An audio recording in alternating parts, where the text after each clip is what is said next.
Harta mungkin bisa jadi karena dia warisan, gitu ya. Bapaknya kaya, pengusaha, tajir, gitu ya. Terus kemudian dia sebagai anak ya alhamdulillah dapat warisan, gitu. Apa karena keturunannya, apalagi keturunannya kita nggak bisa milih juga ya. Misalkan kita bisa nggak coba saya jadi anak Pak Jokowi gitu kan, saya pasti jadi orang kaya gitu. Misalkan gitu ya, coba saya jadi anaknya artis siapa gitu ya. Nah, tapi beda halnya dengan agama teman-teman. Nah ini penting nih, penting.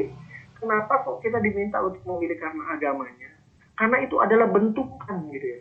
Kalau misalkan kita punya usia 20 tahun, nah terus kemudian akhlak kita itu, agama kita itu adalah proses kita selama 20 tahun itu pencapaian gitu ya. Jadi kalau misalkan teman-teman ujuk-ujuk nih melihat orang kok itu kok orang itu kok apa sih namanya dermawan banget sih gitu ya, soleh banget gitu ya, dia beramal melulu, dia rajin ke masjid, itu tidak bukan karena, bisa jadi bukan karena keturunan teman-teman. Betapa banyak mungkin orang tuanya itu orang yang berilmu tapi anaknya ternyata tidak berakhlak gitu ya. Jadi karena agamanya ini penting sekali, karena itu yang dibentuk oleh dia sepanjang hidup dia dan kemudian sampai dengan saat ini. Jadi kalau misalkan kita melihat orang yang apa namanya memiliki sifat yang baik, akhlakul karimah yang baik, itu yakinlah itu tidak terjadi dalam semalam. Nggak mungkin ujuk-ujuk misalkan dia minta ya kayak Cinderella ataupun kayak apa gitu ya, minta jadi orang yang baik gitu, nggak mungkin, baik proses. Oleh karena itu teman-teman, begitu juga dengan kita gitu ya. Kalau misalnya kita ingin baik, tidak bisa terjadi ujuk-ujuk. Misalkan kayak Torik misalkan, nih Torik sering ke masjid, ini pasti kejadiannya nggak mungkin baru kemarin dia ke masjid, karena dia sudah melewati proses mungkin dari SMP dia ke masjid, tapi karena dikatain dia nggak jadi pulang lagi. Terus besok ke masjid temennya ngajakin main, tapi dia akhirnya besok-besok dia mikir, oh saya harus ke masjid, saya harus ke masjid. Akhirnya dia jadi sering ke masjid gitu ya. Jadi itu ditempuh dari pengalaman dia. Oleh karena itu beruntunglah apabila mendapatkan pasangan yang baik secara agamanya. Dan bagaimana untuk mendapatkan pasangan yang baik secara agamanya adalah membuat diri kita pantas sehingga mendapatkan pasangan yang baik. Nah, teman-teman sekalian, dan begitu juga dengan membentuk keluarga, teman-teman. Ternyata bagaimana kita mendidik anak kita supaya jadi anak yang soleh itu diawali diantaranya adalah dari memilih pasangan yang baik. Memilih pasangan yang baik, dia akan menjadi ibu dari anak-anak kita, dia akan menjadi pendidik dari anak-anak kita ketika kita bekerja, dan kemudian dia menjaga harta kita, menjaga kehormatannya, gitu. Tidak membolehkan orang masuk ke rumah sembarangan, gitu ya. Tidak mau disentuh oleh orang lain yang bukan mahramnya, gitu ya. Mungkin kalau kita ngelihat kok ini cewek gampang amat ya diajak main, tiba-tiba misalkan dia main coret, gimana nepuk benda kita gitu, terus dia main colek kita aja, menarik-narik kita gitu ya. Kalau kita renungi, jangan-jangan dia udah banyak yang dicolek begitu gitu kan, itu kan berarti apa ya, berarti saya tidak spesial, dia juga melakukan hal yang sama kok dengan orang lain gitu. Nah beda hanya dengan orang yang menjaga kemaluannya, menjaga auratnya, dia hanya memberikan khusus buat antum yang memang sudah halal kepada dia. Bukankah itu sangat spesial, ya kan? Betapa kita ingin pasangan yang memang dia itu hanya memberikan kehormatannya buat kita, hanya memberikan senyumnya buat kita. Nanti ketika kita berbarengan bergandeng tangan itu hanya buat kita loh, nggak buat yang lain. Dan itu hanya bisa didapat kalau kita juga pantas untuk mendapat pasangan yang baik, gitu teman-teman. Jadi tidak hanya kesiapan kita tadi, juga bagaimana prosesnya. Jadi prosesnya pun juga jangan yang biasa gitu ya. Berarti untuk mendapatkan sebuah berlian gitu ya, dia harus menempuh, dibakar dulu, dipukul dulu di dalam dasar bumi gitu ya. Jadi tidak bisa dengan ujuk-ujuk. Begitu juga dengan tadi ya. Terus kemudian apa, teman-teman, pantaskan diri kita ya. Nah, relevansinya apa Kak dengan seorang yang sukses juga secara keduniaan dibandingkan dengan tadi orang yang beriman yang beruntung? Tadi kan tadi kita bilang ya ada relevansi ya. Ternyata orang yang sukses itu ada juga sama, dia harus menjaga dirinya juga gitu ya. Kalau misalkan seorang yang mengumbar nafsunya gitu ya, luar biasa ya, ternyata Allah menjaga kita dari hal itu. Bisa terkena penyakit menular gitu. Jadi ada penyakit seperti sifilis, penyakit HIV dan lain-lain itu yang diberikan untuk orang-orang yang memang mungkin sering bertukar pasangan atau pernah berinteraksi dengan itu. Nah, teman-teman sekalian, semoga Allah menjaga kita untuk hal yang itu. Tapi Kak, yang jadi masalah saya hasrat saya udah besar, tapi saya belum mampu, saya masih kuliah, saya belum bisa penghasilan bagaimana. Nah, itu ternyata sudah ada dalam Islam diajarin, caranya adalah berpuasa. Berpuasa. Dengan berpuasa kita akan menurunkan tensi kita gitu, tensi syahwat kita akan berkurang. Oleh karena itu teman-teman, bagi yang belum mampu sedangkan gejolaknya udah tinggi, banyak-banyak berpuasa gitu ya. Kemudian itu perintahnya. Dan mungkin ya dipanjangkan ibadah lain, baca Quran dan lain-lain. Lanjut ya teman-teman ya, pada ayat ke-7.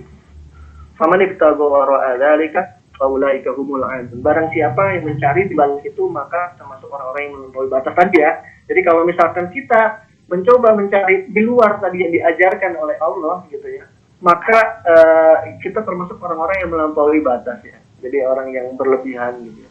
Jadi coba kita bayangkan ada kakak pernah dengar cerita itu seorang ya, dia itu menghadap gurunya, dia bilang, saya kok kalau ngelihat wanita itu kok di jalan itu kayaknya kok istri saya itu kok nggak cantik ya, atau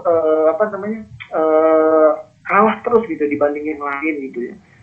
Istri saya kayaknya paling kurang ya dibandingkan wanita yang lain. Nah ternyata diberi saran oleh gurunya, makanya tundukkan pandangan gitu ya, jangan memandang kepada yang bukan muhrimnya gitu ya. Dan ternyata ketika dilakukan itu, dia tidak melihat yang berlebihan, dia tidak menggunakan syahwat kepada orang selain istrinya, maka apa yang terjadi ketika ketemu istrinya, dia melihat bahwa istrinya itu adalah makhluk yang paling cantik di dunia gitu ya. Dan itu akhirnya menjadi kenikmatan gitu ya. Jadi Allah menjadikan dia itu nikmat melihat istrinya gitu ya. Begitu juga nanti kita kalau misalkan kita nanti teman-teman kita memiliki jiwa menjaga diri, terus kemudian kita mendapatkan lebih istri, ternyata istri kita juga menjaga diri, apa yang terjadi gitu? Nah itu yang terjadi itu dia itu apa ya namanya ya? Dia mungkin ketemu ini nanti mungkin udah ini ya, ada bab pernikahan, tapi kurang lebih rinciannya gitu ya. Jadi teman-teman kalian nanti kenikmatannya, ini aja. Kenikmatan dalam hadis itu adalah bagian kenikmatan orang yang berpuasa itu ada dua, yaitu adalah yang pertama ketika dia berbuka, dan yang kedua adalah ketika bertemu dengan Tuhannya, bertemu dengan Allah Azza wa Jalla. Jadi teman-teman, kalau kita mampu menjaga diri dari hal yang haram tadi, yang dilarang oleh Allah, maka yakin ketika kita berbuka puasa nanti, ketika kita sudah diberikan kehalalan atas kita dari pasangan kita, itu nikmatnya luar biasa. Pacarannya pun juga akan nikmatnya luar biasa. Dan kenapa? Karena kita sudah menahan gitu. Istri kita juga menahan juga gitu ya. Dan ketika berbuka, coba deh antum bayangin gitu. Makanya Allah ngasih contoh itu luar biasa ya. Kenikmatan orang yang berbuka itu ketika kita makan ya. Kita dengar ayat ya Allah Akbar, kita udah sebelumnya kita nahan, lapar, ketika kita buka, aduh alhamdulillah. Jadi nikmatnya luar biasa. Itu baru nikmat pertama. Nikmat keduanya ada bonus grand prize, adalah ketika bertemu dengan Allah.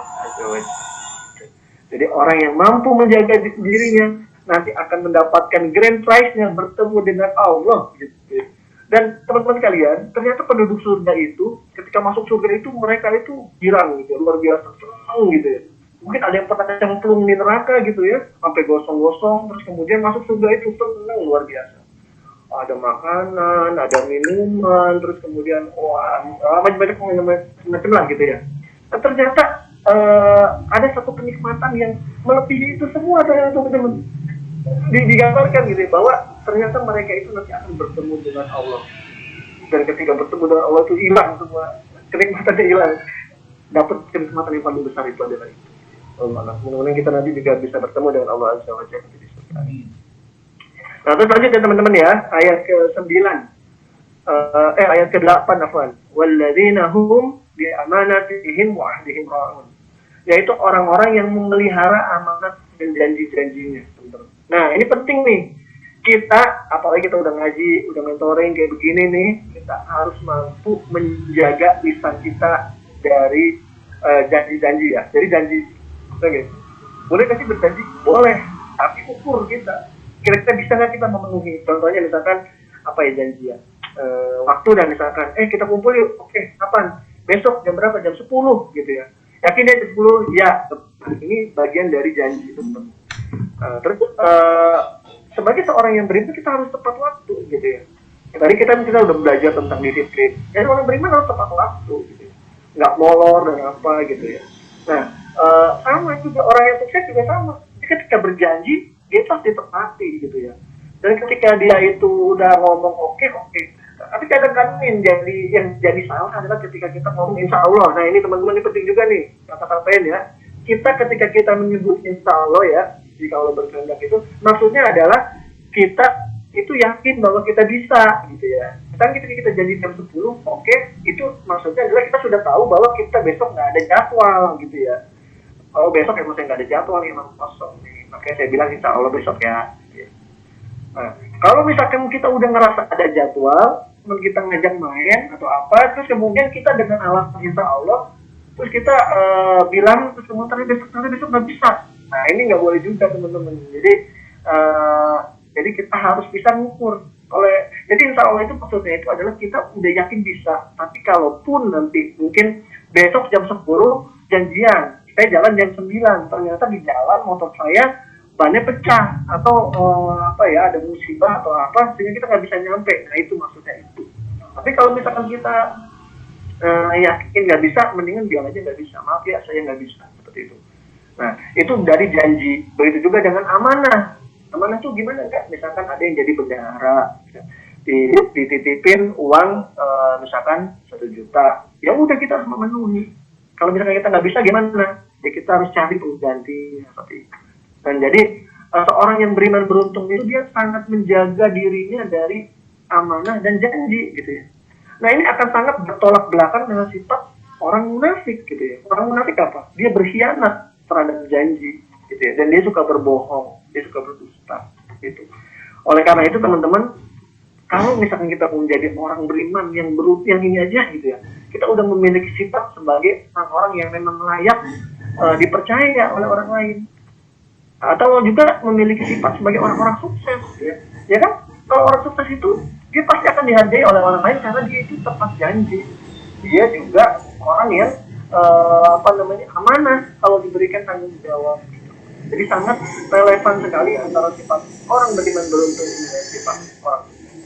Lanjut teman-teman ya ke ayat 9, walladzina hum ala sholawatihim yuhafizun. Dan orang-orang yang memelihara sembahyang. Nah ini memelihara salat teman-teman. Jadi luar biasa. Ciri orang beriman itu diawali dengan alladzina hum fi sholatihim khashi'un pada ayat kedua, dan ditutup cirinya dengan walladzina hum ala sholawatihim yuhafizun. Ternyata hubungannya adalah dengan sholat, teman-teman. Jadi ditutup dengan orang-orang yang juga memelihara sholatnya. Jadi sholat itu kuat sekali, teman-teman.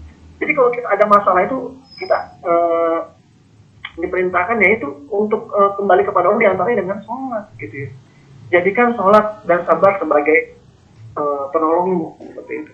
Jadi makanya kita jaga banget deh sholat kita. Kalau emang kita nggak ada halangan kita sholat di masjid, kecuali emang kita lagi ada sakit atau ada apa gitu ya.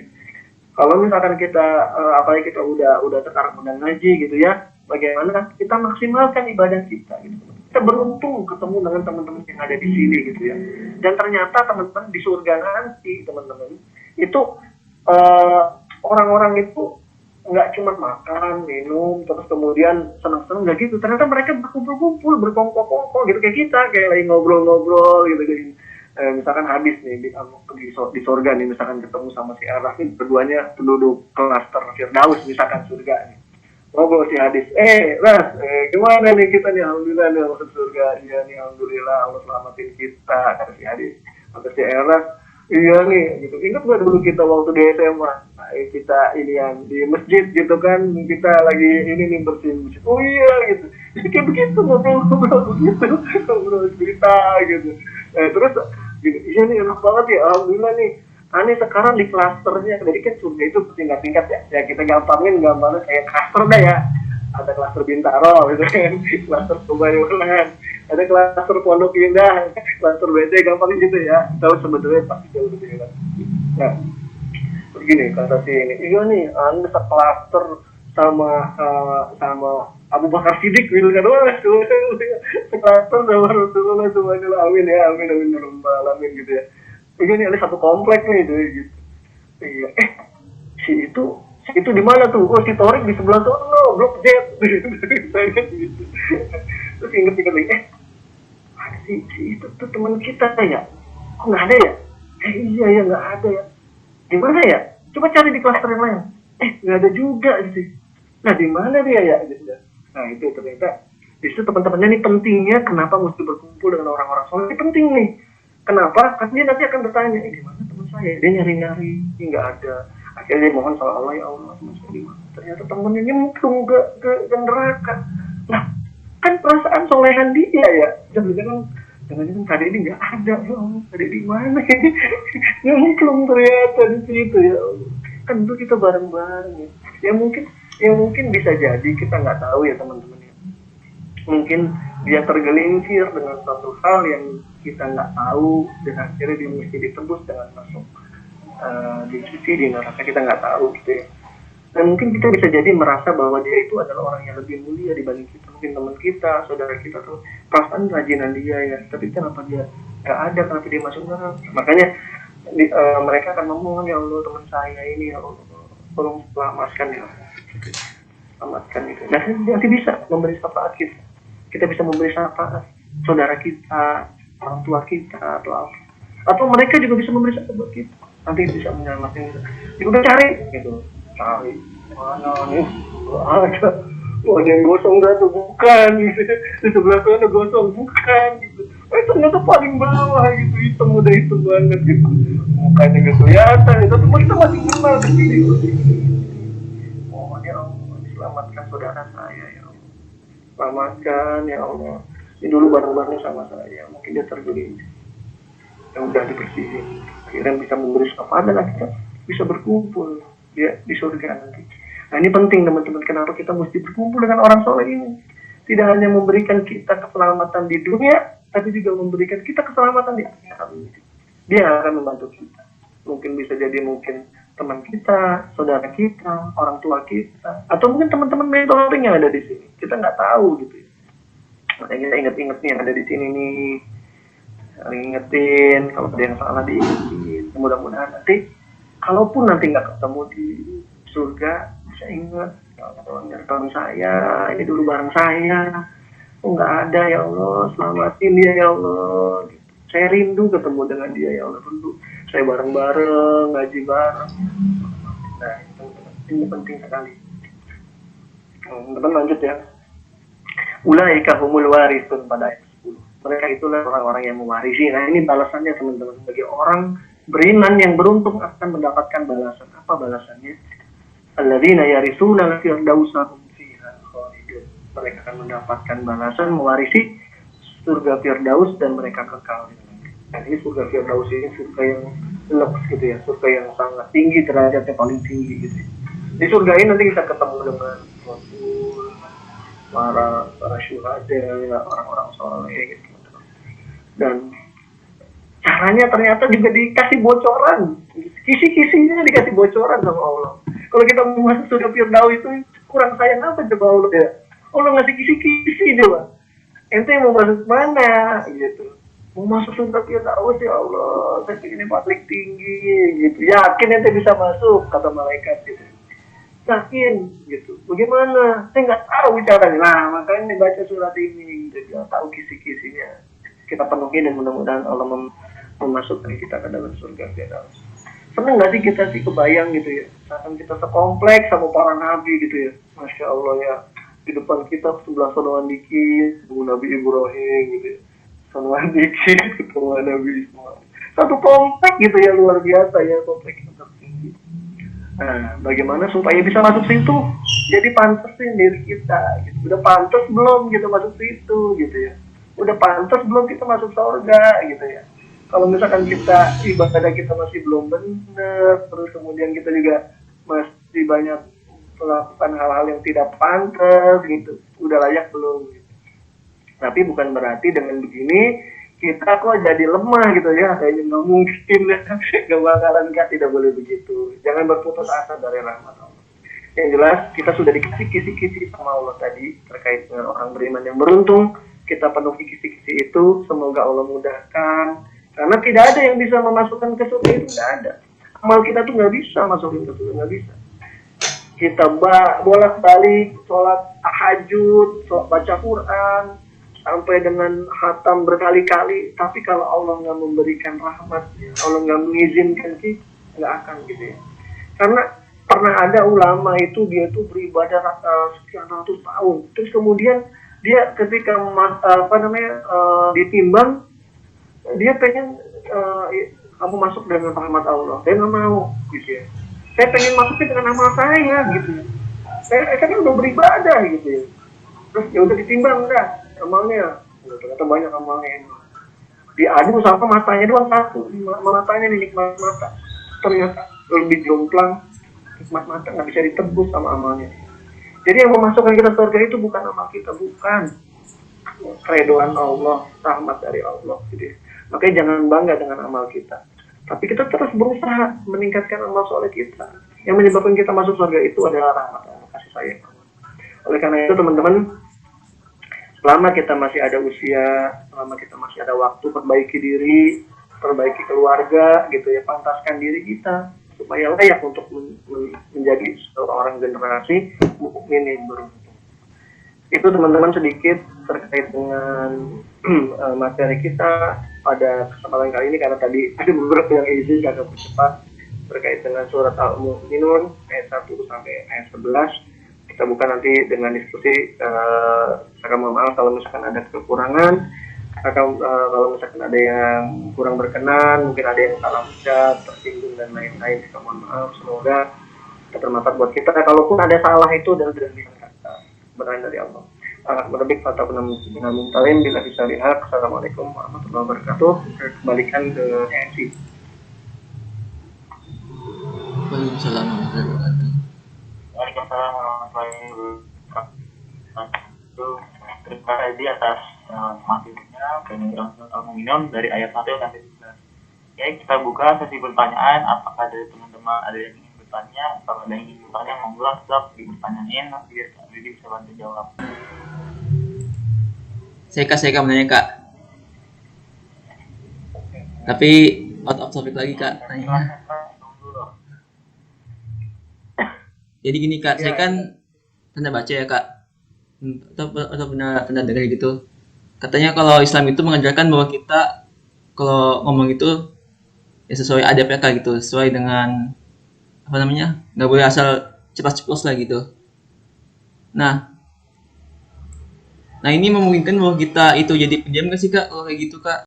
Soalnya kan kita kayak ngomongin orang itu nggak boleh, kayak ngibah nggak boleh, atau yang lain sebagainya gitu Kak. Gimana Kak? Apakah kita jadi pendiam atau enggak supaya lebih baik lagi Kak? Baik, ya terima kasih Eras pertanyaannya. Jadi kan yang dilarang itu kan ngomongin orang ya. Iya.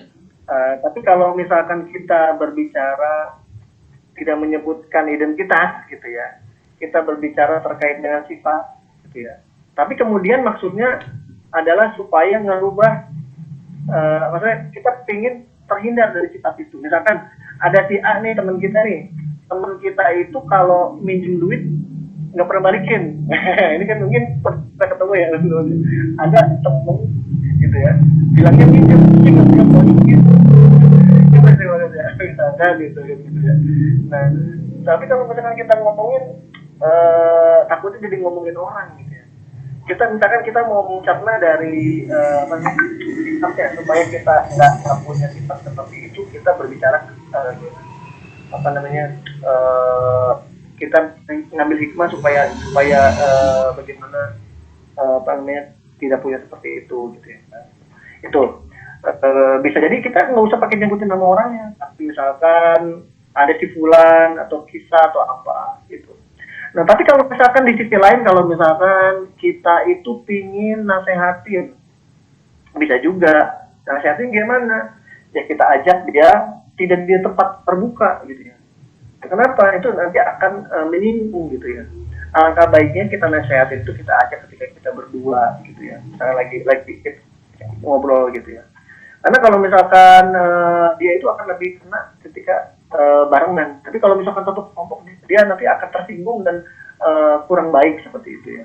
Mungkin juga kayak kita nggak suka ya. Misalkan kita kayak misalkan kita di orang tua misalkan, mungkin bisa beda ya. Mungkin kita di ini sama orang tua, kamu gini itu kayak adik kamu tuh gini, kamu nggak boleh begini ya. Gitu. Ternyata di situ kan ada bapak kita, ada adik kita, ada saudara kita, kan nggak nyaman ya.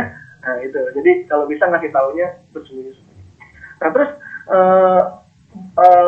kalau misalkan kita bisa juga kita modelnya itu kita nggak ngomong langsung tapi menceritakan sebuah kasus, tidak menyebutkan nama, bisa di forum juga bisa, tapi tidak menyebutkan nama. Misalkan kita lagi ini ya, gitu, supaya nyentil gitu ya, tapi nggak disebutin nama, nggak boleh nyebutin nama gitu ya, sehingga dia merasa gitu ya, oh mirip kisah saya ya gitu ya. Misalkan dia cerita bagaimana sih supaya kayak gini, tausiah itu bisa foto misalkan, bagaimana memenuhi kewajiban melunasi hutang. Terus tadi ciri orang yang beriman itu adalah orang yang memenuhi janji mereka dan memanah mereka, seperti itu. Jadi mudah-mudahan dari situ dia dapat hidayah gitu ya.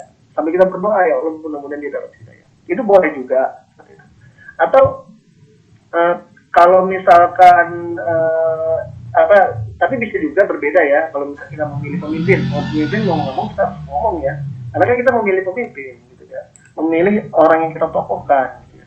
Dia punya, ini kita harus kasih tahu, oh ini nggak baik buat sebagai pemimpin. Karena maslahat dan mudaratnya itu jauh banget itu. Lebih banyak itu gitu.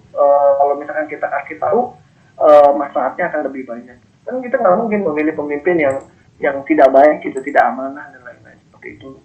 Atau bisa juga kita dalam persaksian, gitu ya, dalam sidang ataupun ditanyain gitu ya, terus kita menjadi saksi gitu. Kalau misalkan ada yang mungkin dia ketangkap kaget gitu ya, misalkan dia tuh ngutil gitu ya, mencuri gitu ya, kita kan nggak mungkin ngasihin ya.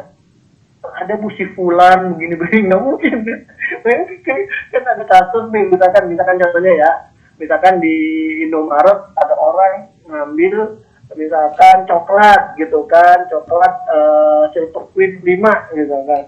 Nah terus ketika ditanya, kita sebagai saksi kita melihat, ya pasti harus ngomong, kita mesti ngomong lah, iya bu saya ngelihat itu, buktinya ada saksi dan ada CCTV. Nah itu kan nggak mungkin dipungkiri seperti itu. Nah jadi tergantung term and condition situasinya gitu. Nah begitu juga kalau kita lagi cerita gini kan nggak mesti kita nyebutin inisial, misalkan apalah gitu ya, nggak mesti kita sebutin nama secara ini ya, secara lengkap gitu ya. Mungkin kita kasih inisial atau perumpamaan atau apa seperti itu. Jadi nggak apa-apa. Atau mungkin kepada orang yang dipercaya, bisa juga. Orang yang dipercaya ini orang yang adil gitu ya, dan dia itu mampu menjaga lisannya, boleh juga. Dengan tujuan dia mampu nasehatin gitu ya. Misalkan kita ngomong kepada orang tuanya atau mungkin orang yang dekat sama dia, tapi dia amanah gitu ya. Dia tidak berat sebelah dan kita ingin memperbaiki sifat dia. Nah ini juga penting. Tujuan kita adalah supaya memperbaiki sifat dia. Gitu. Tidak karena nafsu gitu, pokoknya awas dia harus dihukum seperti itu. Gitu. Jadi tadi ya tergantung situasi, terus kemudian luruskan niat kita, jangan sampai kita itu karena semata-mata emosi, semata-mata apa gitu. Itu kalaupun kita emang memberikan contoh tapi tidak mesti menyebutkan nama secara langsung, tapi bisa inisial supaya apa? Supaya orang-orang juga bisa mengambil hikmah di balik itu gitu ya. Nah, paling juga kita kasih hati-hati ya kalau misalkan ini ketika kamu ada yang minjem, kamu pastikan, kita tahu ya, misalkan di kelas kita atau apa, belum tahu, ini udah banyak yang terjebak sama dia, minjem dulu tapi nggak bayar, kita kasih nasihat, tapi tidak mesti langsung dibawa namanya, Tapi kalau misalkan bisa jadi namanya kamu di lingkungan kosan gitu ya, nanti ketemu orang yang sifatnya macam-macam, pintar-pintar bawa diri, terus kalau emang ada yang mau minjem, pastikan yang itu orang yang amanah. Kayak gitu, nasihat-nasihat yang apa namanya, sifatnya umum, tapi bisa digunakan dia tidak hanya untuk ketika berhadapan dengan si fulan saja, tapi mungkin ketika bertemu dengan orang-orang yang lain. Jadi nggak mesti jadi pendiam. Yang penting kita merubah cara pikir kita dan cara penyampaian kita. Seperti itu ya Mas ya, mudah-mudahan bisa terjawab sedikit pertanyaan. Oke, makasih Kak. Makasih banyak. Sama-sama. Yang lain? Gimana? Apa ada yang lain?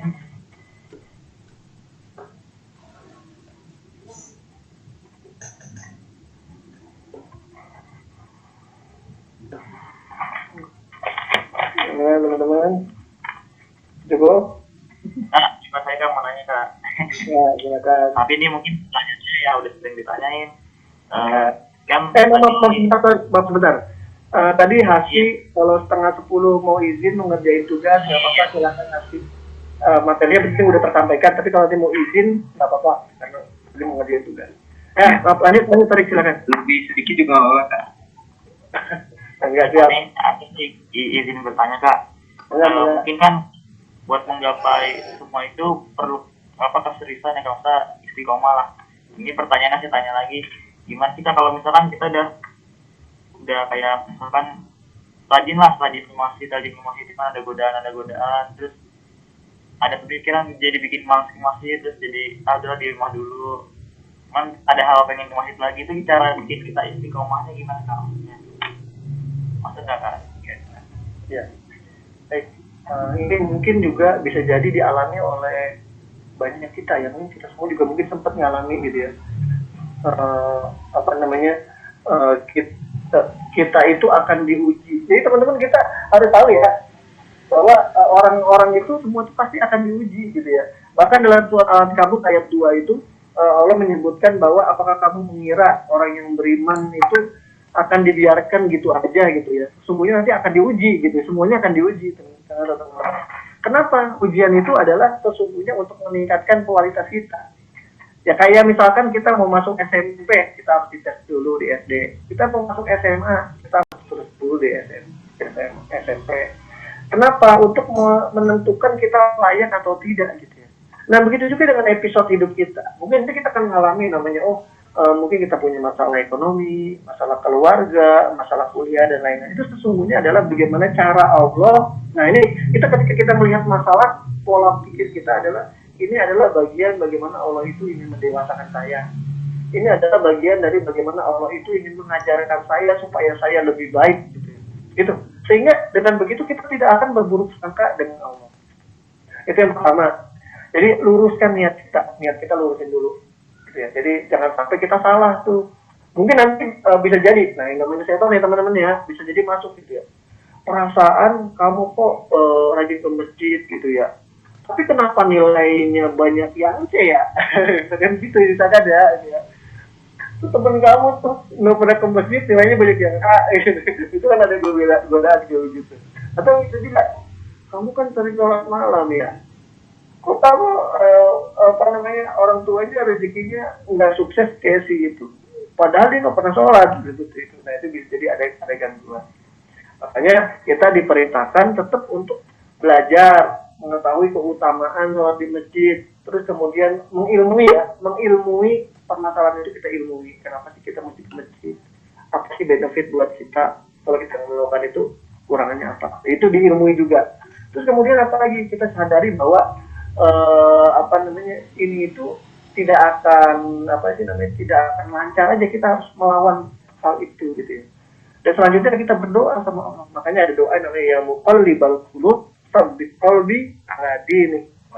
Ya Allah yang maha membolak-balikkan hati, ya Allah, tsabbit qalbi ala dinik, ya Allah, kokohkanlah hatiku ya Allah, tutup tegar dalam agamamu. Ada doanya itu. Ini luar biasa ya, Allah ngajarin kita tuh banyak banget gitu ya. Rasulullah juga membimbing kita. Ternyata ketika kita galau, ada doanya gitu. Tadi ya, yang bukan di baru dulu, wah yang bolak-balikan hati. Ya ini kita bisa jadi suatu saat kita lagi seneng gitu, suatu saat kita lagi galau gitu kan. Emang fitrah gitu ya, fitrah manusia itu berbolak-balik. Makanya kita mohonnya kepada siapa? Memohonnya kepada yang memiliki hati. Siapa yang memiliki hati? Allah. Ya muqallibal qulub, ya Allah, yang memiliki hati ini, yang memiliki jiwa ini, ya Allah, kokohkanlah ya Allah, ya muqallibal sabit qalbi ala dinik, ya Allah, kokohkanlah hati ini untuk teguh di jalanmu, untuk teguh dalam agamamu. Sehingga apa? Sehingga kalau kita udah nyerahin kepada Allah, Allah yang akan jaga kita gitu ya. Apakah kita ngira gitu ya bahwa ketika kita di jalan itu karena kita semua gitu ya, yang terjadi itu ketika sukses itu karena kita? Belum, bukan. Itu ada campur tangan dari Allah. Makanya kita berdoa. Di antara doa yang lain apa? Allahumma ya'udzubika minal hammi wal hazan, a'udzubika minal asyi wal kasal, a'udzubika minal jubni wal bukhl. Itu tadi bisa baca ya di amal sholat. Atau kita juga berdoa bismillahirrahmanirrahim, la yadurru ma'asmi syai'un fil ardi wal samawati. Allah, dengan menyebut namamu yang tidak memundurkan apa yang ada di langit dan ada di bumi. Luar biasa doanya ya. Kita memohon kepada Allah, pencipta alam semesta, supaya tidak ada musibah pada diri kita, baik di langit maupun di bumi. Dahsyat banget doanya ya teman-teman ya. Jadi kita mohon kepada Allah gitu ya. Karena yang bisa menjaga kita itu Allah gitu. Apakah orang yang sakti itu selamat terus? Enggak ya. Buktinya siapa? Bruce Lee kan. Coba Bruce Lee meninggal dalam usia yang sangat muda, padahal dia paling hebat. Coba lihat. Kalau misalkan ente lihat ya, Anda sudah merhatiin juga, itu luar biasa. Dia ada pukulan tuh gini, cuma beda 1 inci, dipukul tuh jatuh orang tuh. Terus dia, banyak orang yang hebat banget. Tapi apakah itu menjamin dia itu panjang umur? Enggak gitu ya. Karena yang menggenggam kita itu adalah Allah. Makanya alladzi khalaqal mauta wal hayata liyabluwakum. Oh, yang memegang kehidupan kita, kematian kita itu. Nah, tapi kalau misalkan kita lagi jenuh gimana, Kak? Itu kan fitrah, Kak. Dia muncul lagi begitu. Gampang caranya. Di antaranya adalah kalau kita males, udah bosan ke situ, cari masjid yang lain gitu. Misalkan kita biasa masjid komplek gitu ya. Lagi jenuh nih, Kak. Ya udah, ente kita cari masjid yang nggak di situ. Misalkan rumah misalkan di Pondok Mahata, cari di Pondok Kacang. Tapi berangkatnya jangan mepet sebelumnya gitu ya. Kadang-kadang kita perlu itu. Jadi kita menjaga suasana hati kan. Melihat lingkungan, misalkan enak kan ya Allah, ini kalau di masjid yang di Pondok Kacang ya, enaknya ada misalkan ada kolam ikannya, kita bisa tafakur gitu. Jadi itu bisa jadi juga nggak jenuh. Cuman jalannya juga jangan mepet. Jalan jam zuhur jam 11.57 misalkan. Kalau ke dekat rumah kan jam 11.55 juga masih aman. Jam 12 paling mentok ya, karena kan nanti dia ada komat dan lain-lain. Ya kalau ke Pondok Kacang nih jalan jam 11:30 misalkan gitu, diatur waktunya. Di antaranya itu. Terus kemudian pokoknya di antaranya apalagi dengan berbanyak berzikir gitu ya. Berzikir itu akan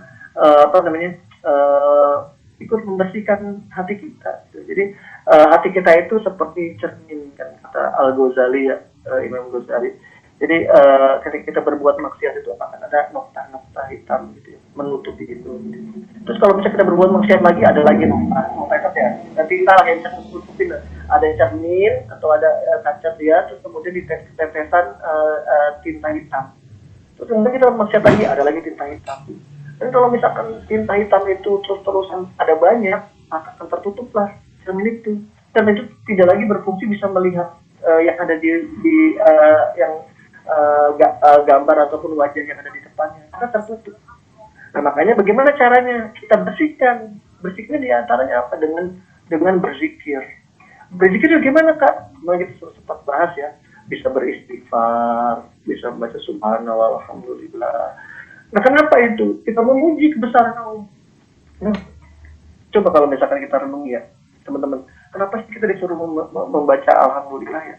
Kalau kita bersyukur sesuatu, atau kita dipuji orang, kita membaca alhamdulillah.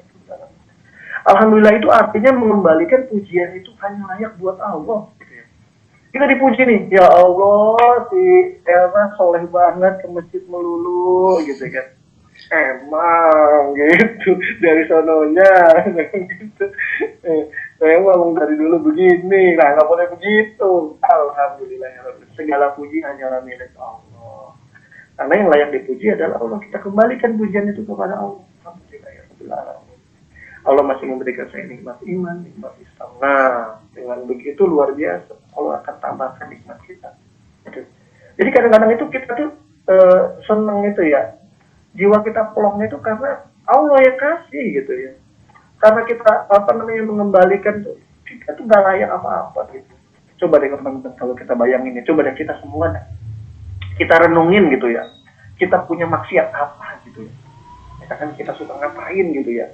Dan itu nggak ketahuan sama orang. Itu kan Allah itu sayang nutupin aib kita. Coba kalau misalkan Allah buka aib kita gitu ya. Mungkin orang pada jijik sama kita kali ya. Kita punya maksiat banyak sebenarnya itu. Saya punya sifat ini sebenarnya. Saya punya sifat ini. Mereka aja yang nggak tahu gitu. Kenapa? Karena Allah sayang sama saya nutupin aib saya. Gitu. Oleh karena itu kita memuji Allah dengan segala sebesar. Kita beristighfar kepada Allah, memohon semoga Allah ampuni dosa kita. Kita kembalikan kemuliaan itu kepada Allah karena Allah yang berhak untuk dimuliakan, pujikan gitu ya. Dan kita berada di sini dengan waktu dan kesempatan itu adalah karena nikmat yang Allah berikan kepada kita. Maka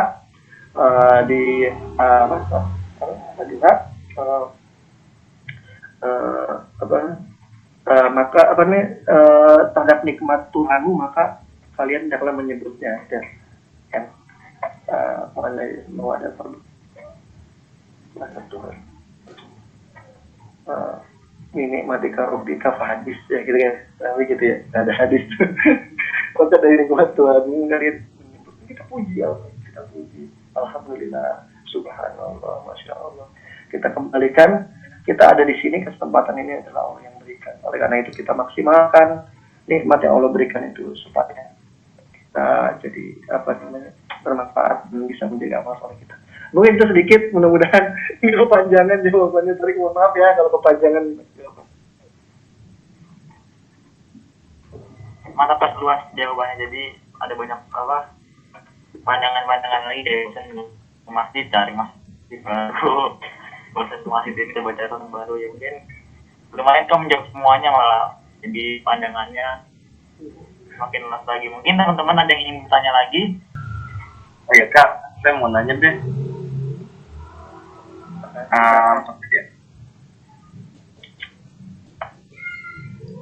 Boleh nggak sih kayak kita berharap dapat kayak istri orang Arab?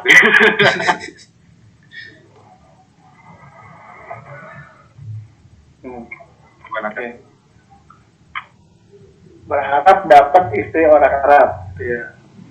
Ada juga berharap dapat istri orang Inggris ya, orang Jerman, Jepang. boleh nggak sih? Itu kita harus membataskan diri terlebih dahulu ya Kak. Kayak misalnya harus bisa bahasa Arab atau apa gitu, harus sukses gitu. Baik, terima kasih Hadis. Ini gimana, ada yang mau jawab nggak? Ini kalau Eros belakangnya Jepang nih, jadi mau dapat orang Jepang kayaknya. Dua dimensi nanti. Ya baik, teman-teman gini, sepanjang kita doanya yang baik itu nggak ada yang melarang sebenarnya. Karena kan, ya Allah, saya berharap ya Allah punya pasangan yang soleha. Pertama soleha dulu pasti ya. Ya jangan cuma orang, misalkan orang bule gitu ya, orang Inggris gitu ya, tapi nggak soleha, mau ngapain ya teman-teman? Ya, dapat pasangan yang soleha ya Allah. Gitu. Kalau bisa mah dari dari mana, dari Arab ya Allah. Gitu. Boleh nggak sih? Ya boleh aja gitu kalau kita berdoa ya. Yang penting kan doa juga ada adabnya ya teman-teman ya. Ya kita pantaskan juga ya diri kita. Karena doa itu kan apa sih? Ya kalau bisa sih berdoa itu setelah kita kondisinya habis sholat, berarti kan habis beribadah ya. Kemudian dalam kondisi yang seperti itu kita beristighfar, mohon ampun, baca sholawat gitu. Terus kemudian kita berharap sama Allah. Boleh nggak sih? Boleh, kan Allah kan yang maha gitu ya, yang memberi kita, yang menguasai timur dan barat, yang menguasai seluruh makhluk kita. Boleh nggak? Boleh gitu. Tapi ya memang kita mesti ini juga, maksudnya niat yang pertama itu bukan karena rasnya loh, karena ya Allah berikan saya pasangan yang soleha gitu. Yang pertama itu dulu berarti soleha ya Allah. Terus kemudian berikan saya misalkan dari mana boleh nggak boleh, boleh. Tapi memang ya kita sekali lagi juga harus ini juga kayak ya nyocokin juga kan gitu ya, mantesin gitu. Maksudnya ya kalau kita mau seperti itu ya kita juga ikhtiarnya juga oke. Tapi ini kakak punya cerita nih ya teman-teman ya, ini penting juga nih karena babnya masalah pasangan ya. Kakak punya cerita, ini real story. Story kakak sendiri. Jadi real story nih. Jadi kakak tuh gini. Dulu itu kakak tuh berharap ya pasangannya, ya Allah, saya pengen punya pasangan itu yang yang soleha ya kan. Terus kemudian kalau bisa mau orang Jawa, kalau bisa tingginya sekian gitu kan. Kalau bisa satu gitu, kalau bisa apa gitu, kalau bisa hafalannya ini mah jus berapa gitu, jus 30 misalkan, kalau bisa apa gitu. Nah banyak tuh ukurannya tuh, kita bikin ukuran boleh nggak boleh gitu ya.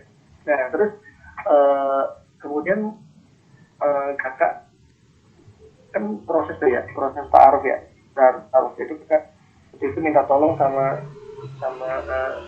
temen gitu ya, ini kayak gini ada nggak temennya gitu, ataupun dari teman istrinya seperti itu ya. Ternyata kalau kita pengen yang ideal itu ya sulit teman-temannya gitu ya. Tapi ini bisa jadi beda-beda, ini kan cerita ya, jadi ini pengalaman kakak gitu. Tapi ya kan sekali lagi Allah maha berkehendak ya teman-teman. Terus kemudian berapa lama nggak ada respon tuh, nggak dapet. Jadi kakak pakai itu ya, pakai modelnya zaman dulu ya, harus gitu ya, jadi bikin CV gitu ya. Terus kakak sampaikan, ente mah jangan yang kayak begini, jangan yang terlalu berlebihan gitu ya. Dia bilangnya berlebihan gitu, misalkan tingginya sekian, terus kulitnya putih, terus kemudian banyak dah. Dan yang berlebihan, nah ini mungkin yang bikin itu susah nih, gitu dia bilang begitu gitu. Nah, terus gimana? Ya udah disederhanakan aja, cari yang menurut antum terbaik gitu ya. Nah terus akhirnya kakak mulai berpikir-pikir ya mungkin juga ya, karena kita juga nggak sempurna. Kakak merasa juga kakak juga nggak sempurna gitu ya. Nah kita kakak kurangin tuh parameternya tuh ya. Saya pengen yang soleha, yang ngaji gitu ya, yang udah tertarbiyah. Kalau udah ngaji kan enak ya. Jadi kita nggak usah ngajarin banyak-banyak, kemudian udah ngerti gitu ya. Apalagi akhlaknya juga udah berubah. Soalnya yang itu aja ya, mudah-mudahan Allah berikan yang udah tarbiyah gitu, terus dengan baik yang rutin. Alhamdulillah Allah berikan. Ternyata prosesnya nggak lama, cepet. Dan Allah berikan ternyata gitu kriterianya, alhamdulillah sih banyak. Yang sekarang ternyata juga sama orang Jawa, ternyata juga ini S1, ternyata ini di alhamdulillah Allah berikan. Kakak juga pernah cerita ya waktu itu ya terkait dengan ini ya, kejadian-kejadian yang ini ya kakak alami ya ketika kakak ta'aruf gitu. Kakak pernah cerita ya, gitu ya. Pernah cerita kan ya dulu ya? Iya kak, kayaknya mana? Terkait dengan hafalan, ya hafalan. Belum cerita belum ya? Belum kayaknya kak. Jadi teman-teman gini teman-teman, kalau misalkan kita sudah luruskan niat itu, insya Allah, dan kita caranya udah benar itu, insya Allah yang jadi Allah itu maha loh teman-teman. Kita harus yakin bahwa Allah itu maha gitu ya. Yang punya rezeki itu Allah ya gitu. Contohnya ya, jadi ketika kakak itu waktu itu kan ini ya, kerja di Bang Muhammad ya, sebagai talent waktu itu kan. Kemudian dia mulai proses nikah itu nggak banyak uangnya gitu. Ketika emang kita berniat gitu, tiba-tiba ada bonus, jadi kan buat kakak paling banyak itu pas menikah, berkumpul berapa puluh juta gitu. Banyak lah mau ngajar. Allah mudahin. Dengan kakak tuh, uang kakak itu sekitar berapa ya dulu ya? Mungkin 40 jutaan kali atau 50 jutaan. Pokoknya itu dah. Padahal Taylor itu gaji berapa ya? 1 juta dulu ya. 1.200.000 gitu ya. Jadi kalau buka gitu ya. Terus apa lagi? Ya misalkan tiba-tiba prosesnya itu mudah. Sebelumnya kakak tadi dengan kriteria yang banyak itu nggak dapet, ternyata ini mudah sekali. Orang tua juga setuju. Dan kemudian jadi prosesnya itu kakak tuh kan taruh ya. Jadi kakak kasih CV. Kebetulan kakaknya sama temen awalnya gini, kakak nyari-nyari kan belum dapet, kakak nanya sama temen tuh, ada temennya nggak yang udah siap nikah gitu, sehingga apa ada nih gitu, tapi dia maunya taaruf tuh. Padahal kakak nggak bilang nggak maunya taaruf gimana sih kak?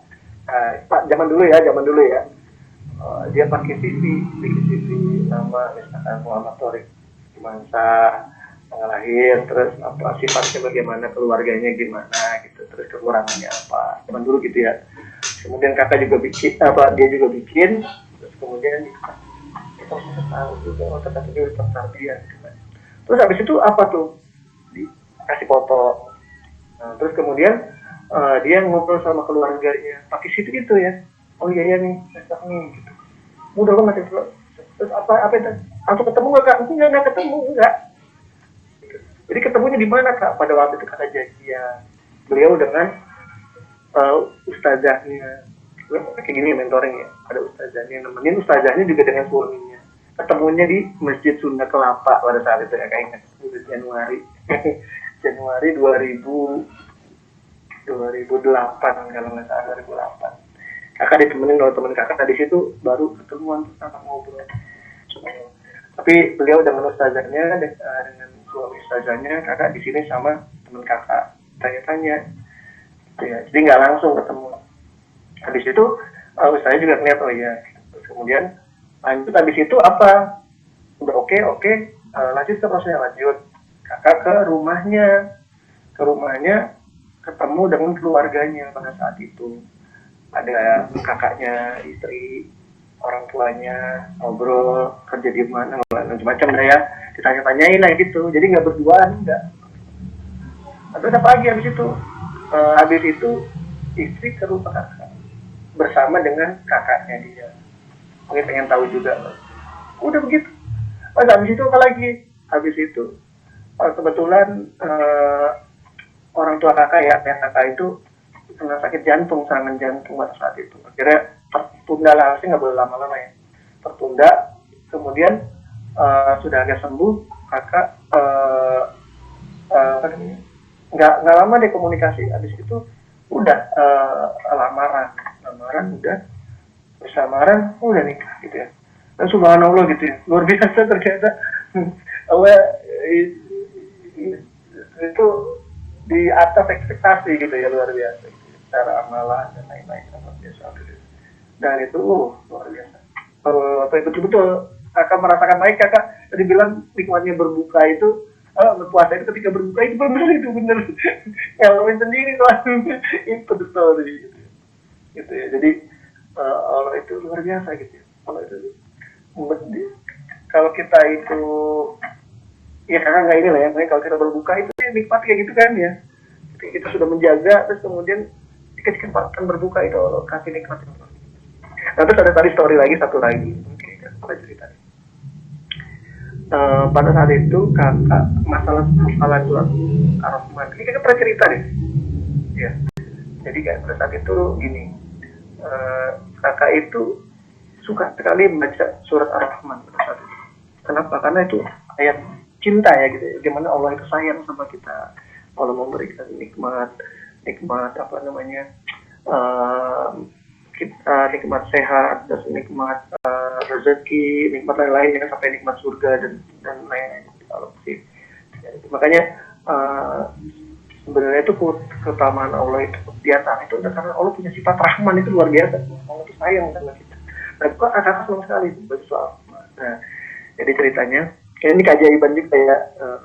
Jadi bukan maksudnya buat kakak ya, kalau yang lain itu wajar kali. Jadi pada saat kakak tuh pengen show off gitu ya, pengen pamer kan. Ya wajar lah ya, mungkin pengen kasih tahu kakak tuh apa tuh gitu kan ceritanya. Karena emang kakak suka surat itu, kakak pengen ngasih tahu, cuman kan ngasih taunya bagaimana gitu. Kakak itu cerita. kakak ingin merekam hafalan kakak itu rekam ya di sebuah kepingan CD gitu ya kan CD atau kaset terus kemudian kakak rekam, kakak murojaah di situ rekam, dan terus kemudian kakak udah itu tuh memasukin ke amplop coklat gitu ya. Nanti planningnya itu bikin kejutan gitu ya. Maksudnya kakak kirim ke kantornya, terus masuk ke situ, kakak tulis, terus ketika dia dibuka tuh surprise gitu loh. Alhamdulillah gitu kan, calonnya apa tuh aroma nih kayak gitu kali ya kurang lebih ya, bagian show off gitu, pamer ya atau gitu. Tapi ternyata apa kodarullah ya, akan ngerasa ini nggak bener ini. Jangan. Waktunya ntar aja pas kita udah habis akad baru udah. Kata simpen kubur keinginan ini dari awal. Udah disiapin, udah ampuh, udah ada, jadi udah ada, tinggal dikirim gitu. Nah terus kodarullah itu akhirnya kita sudah menikah. Kemudian setelah pernikahan itu sorenya kakak sengaja kita sholat berjamaah ya, karena kan apa ya nggak bisa ke masjid karena lagi acara nikah deh ya, tapi kita sholat 3 kali pakaian sholat berjamaah pertama pada saat itu. Kemudian kakak setor hafalan surat ar-Rahman kakak ya. Terus kemudian udah selesai, terus pas malam kita ngobrol-ngobrol karena kan pengantin baru ya, nggak pernah pacaran sebelumnya. Nah dia cerita satu hal yang luar biasa, dia kayak pernah cerita. Dia cerita gini, ya, saya tuh sebenarnya pernah bermimpi, dia bilang, mimpinya apa? Mimpinya itu saya itu dapat kiriman pos, dia bilang gitu. Pos apa gitu? Saya buka posnya, amplopnya warna coklat gitu. Saya buka, saya setel, ternyata kamu sedang merekam surat ar-Rahman pada saat itu gitu.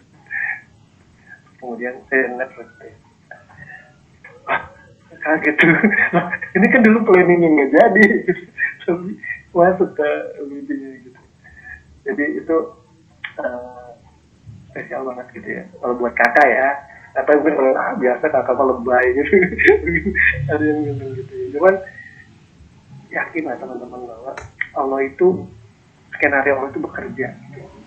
Terus kita ingin yang terbaik itu, Allah tuh punya cara kok. Allah tuh ada cara aja gitu ya. Allah itu akan memberikan kita lebih gitu dari beyond our expectation. Gitu. Kita punya cara yang baik. Dan caranya Allah itu sangat indah sekali. Dan itu sedikit story, mudah-mudahan nggak lebay. Itu ya. Ada lagi? Ada yang mau ditanya? Kak. Nanya nih kak. Ya. Kalau kita ngeliat dari pandangan fisika aja gimana kak? Gimana? Misalnya kita ngelihatnya apa ya, kayak kecantikannya gitu ya kak. Kecantikannya kita lihat dulu, nanti akhlaknya belakangan gitu. Itu benar kak? Oh, ya. Jadi kita susah kak tentu nentuin ya. Oke. Ya sebenarnya sih teman-teman itu tuh fitrah ya. Itu mah emang manusia tuh emang pengen punya pasangan yang cantik, itu wajar gitu ya. Emang cantik itu wajar. Kita pengen yang cantik gitu ya. Atau kadang-kadang ada yang kurang gini. Wah itu dia kalau jadi yang gue nih, gue suruh jilbaban besok gitu. Kan ada yang kayak begitu ya. Atau gue suruh ngaji dah gitu. Kadang-kadang ada gitu. Teman-teman sekalian, ya itu sekali lagi pilihan ya teman-teman, itu pilihan dari teman-teman sekalian. Cuman gini teman-teman, kita pakai apa dulu nih?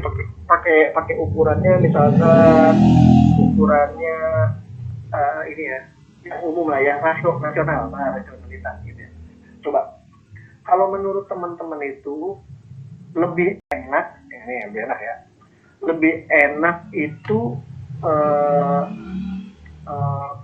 punya pasangan itu yang sudah memiliki pemahaman yang bagus, tinggal jalan gitu ya, dan bisa koreksi, apa kita butuh effort untuk berubah dia gitu.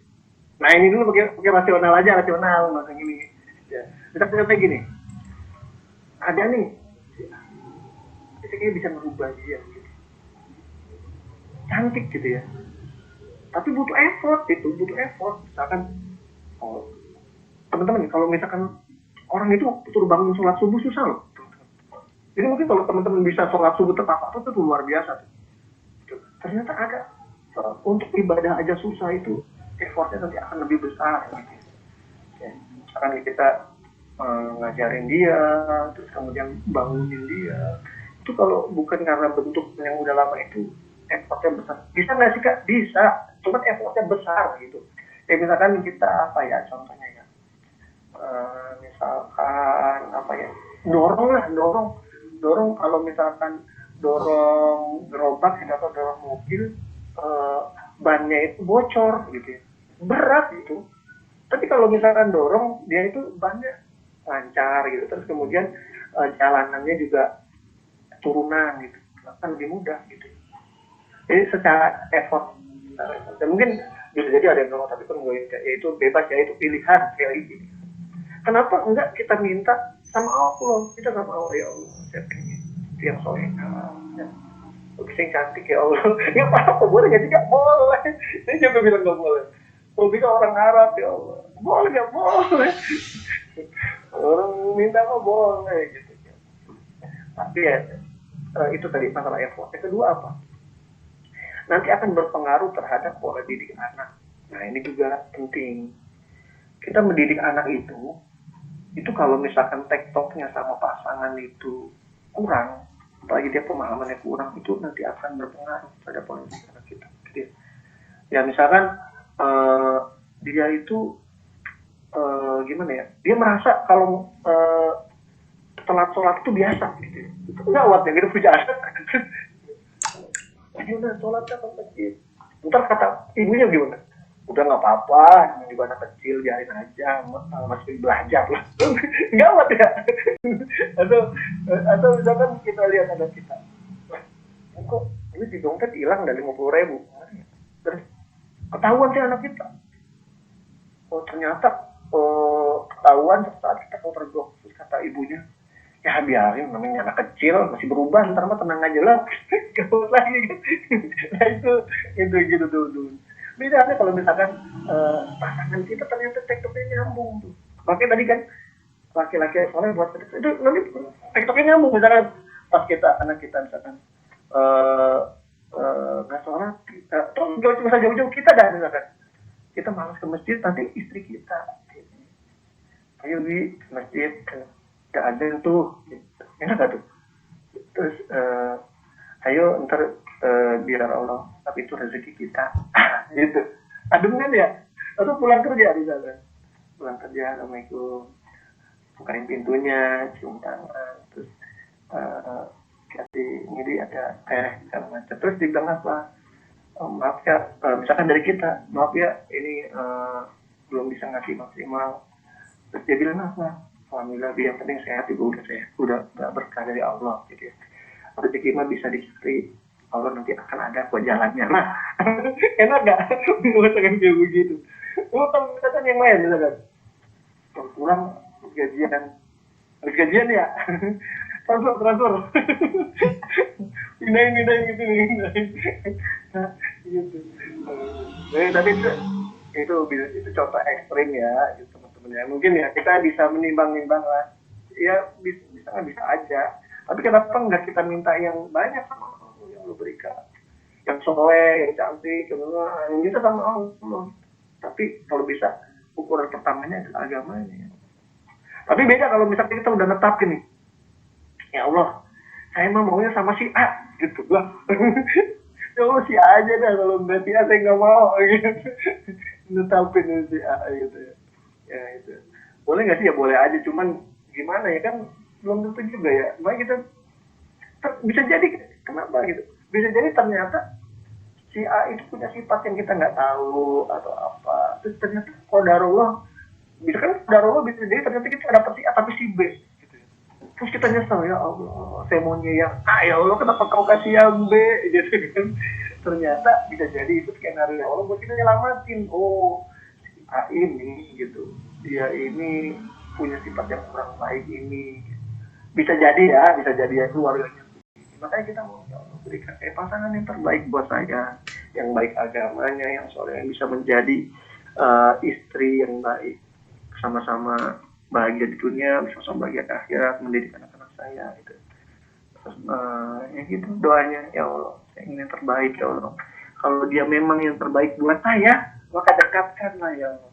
Kalau dia bukan yang terbaik buat saya, maka gantikanlah dia dengan yang lebih baik daripada dia. Nah begitu, kita nggak tahu soalnya.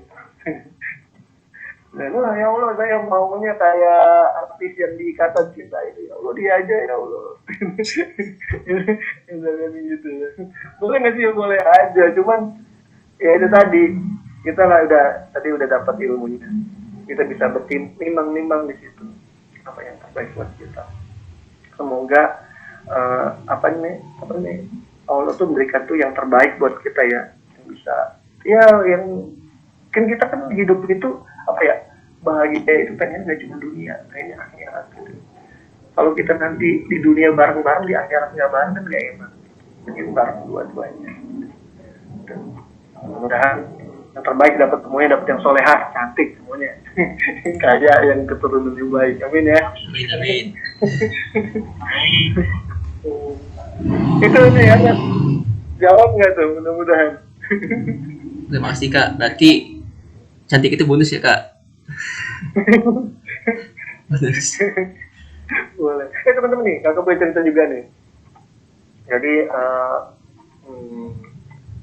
teman cerita ternyata dia bilang apa? Ternyata ini teman cerita nih.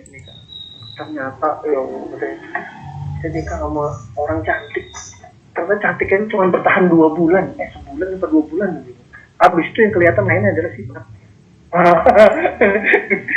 Jadi kita ngelihat cantiknya itu cuma sebulan, habis itu kelihatan sifat aslinya gitu ya. Mungkin cantik itu pas keluar dia dandan gitu.